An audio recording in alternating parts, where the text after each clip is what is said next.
జ్యేష్ఠ తల్లిలు చిన్ని బంగారం ఏమి చేస్తున్నావు? ఏమి చేస్తున్నావు?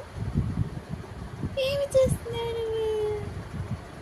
నోట్లో వెళ్తే చేయాలమ్మా చిట్టి తల్లి.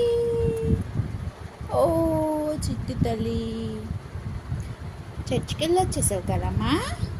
అసలు చర్చిలో నువ్వు ఏడవలేదు, చక్కగా ఉన్నావు. ఏసే మందిరంలో సైలెంట్గా ఉన్నావు కదా నాన్నా, కదమ్మా సైలెంట్గా ఉన్నావు కదా నువ్వు. అయ్యో నా తల్లి, ఓ బంగారు తల్లి, బంగారు తల్లి. ఇష్టకెత్తునా ఏం పాట పాడారు చర్చ్లో? అత్యున్నత సింహ